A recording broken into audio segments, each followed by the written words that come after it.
Hey, what is going on, everybody? Welcome to this video here today. So guys, I thought in today's video, I'd take a look at Josh Jacobs, sort of see where I think he can be in this upcoming 2020 season. Also take a look at his past stats, take a look at this Raiders offense, just sort of in general, see what they've added, what they've done in this offseason, and maybe if that can lead to some kind of assumptions about how Josh Jacobs will do this upcoming season. So if we take a look at his 2019 season, he was one of the only running backs drafted in the first round of last year's draft, come out of Alabama. He had a great season. So for his stats he put up, he ran for 242 attempts, 1,150 yards, 7 touchdowns, and 4.8 yards per carry. And then he had 20 receptions for 166 yards. And one thing, like when we look at him, when we look at those stats from last year's, he didn't play 3 games that season because I think he broke his shoulder around week 7 or something like that. And when you look at sort of how he performed before the injury and after the injury, there was a slight difference. Because before he hurt his shoulder, he was averaging 5.1 yards per carry. I think that was around 6 or 7 games. And then ever since he hurt that shoulder, he went down to 4.5 yards per carry. So I think it's very likely that probably did affect him in some way. I don't know how breaking your shoulder wouldn't affect you. If I broke my shoulder, I probably couldn't do much at all. So the fact that he still was able to play that rest of that season, most of the season is pretty crazy in itself. But I think that he's going to improve a lot in this upcoming season. First off, considering he's had time to heal, he's had time to get better.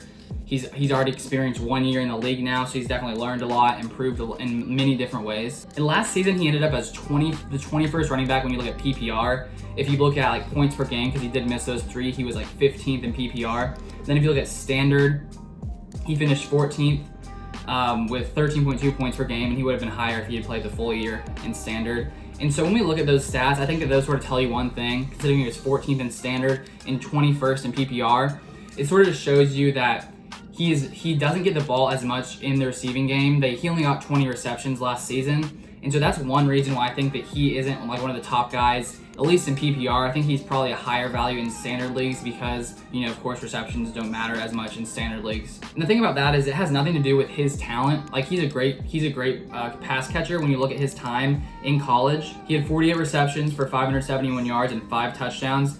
And after drafting them, their general manager basically said we see him as a 3-down back.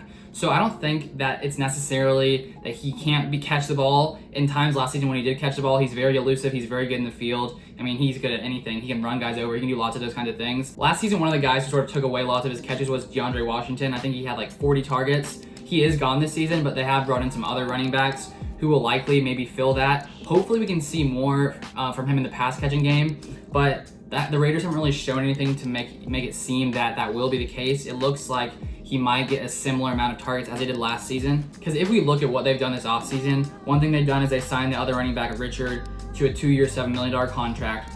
And they also brought in Devontae Booker.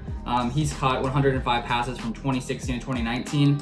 And when he played, he was with Phillip Lindsay and Royce Freeman. And he sort of held those guys back from having the full, the 3rd down role. He sort of took that away from them. So the fact that they brought in Devontae Booker to this Raiders offense, that could not be good for his receiving value. He'll probably stay where he is. And one reason that I think it's important to sort of look at these guys that are coming in and could take these pass catches from him is I found this one stat where only 26% of PPR running back ones in 2019 had fewer than 50 targets, and he only had 20 targets last year. For these guys, for a guy to be a great PPR number 1 running back, they probably need to get at least 50 targets, at least the majority of the time. Of course, there are outliers who can, do this without getting all those targets, but I think for him to get that, be a RB1 PPR, I think he definitely has a potential in this upcoming season to do that. I just think that it'll be a little harder if these other guys do take his pass catches, but maybe they won't. We'll actually have to come and see up this upcoming season. Right now, if you sort of look at where he's being taken in drafts, in standard he's being taken as a 7th running back, and in PPR he's being taken as a 10th running back. And I do personally believe that he will be a top 10 running back in standard and in PPR. I think that in PPR he might have a little bit of a harder time, but I think just the fact of how great of a runner he is, it doesn't really matter how many times he actually catches the ball.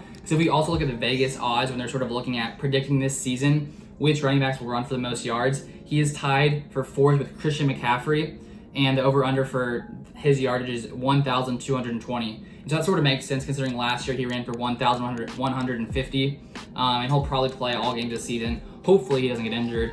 because that would sort of hurt his value, of course, just like it would hurt anyone else's value. And here's one other reason why I think that he could be even better this season. If we look at some of the weapons the Raiders brought in this offseason, not in the running back position, but if you look at the wide receiver they brought in, they drafted Henry Ruggs, who was just he's a great vertical threat for this offense. So the fact that they have him on the field now, it could open up this team, a lot more. Like, it could open up the box to where there aren't as many guys stacked in the box this season. Because if you look at the 2019 season, he saw at least 7 defenders in the box for at least 53% of his carries, and he still averaged 4.9 yards per carry, even with the box stacked like that with 7 guys. So with Ruggs coming onto this offense and a couple other wide receivers they've added in this offseason, I think that they're going to have better weapons on the offensive side, which will open up the lanes for him to run even more. So for me personally, I have no problem taking him in like the 5 to 10 range for running backs. I sort of think it depends on what your strategy is and what you sort of see in him. But some of the other reasons that I don't think he will be a top 5 back this year is because of these other pass catchers who can, run the ball a lot and catch the ball a lot, with like C-Mac, Saquon Barkley, Alvin Kamara, and Zeke. They are more of a threat in the passing game, just because they get the ball more. Hopefully this season, if the Raiders can get him the ball more, I think he could move into that, top 5 range if he does get those targets in his upcoming season. But that's sort of my thought on sort of where I think he will be taken in this upcoming draft, this upcoming fantasy season. But I hope you guys enjoyed this video. If you got some value from it, feel free to like it down below. And if you're into fantasy football at all, feel free to subscribe to this channel. I'm putting out content 5 to 6 times every single week. So I hope you guys got some value from this, and I'll see you guys on the next video.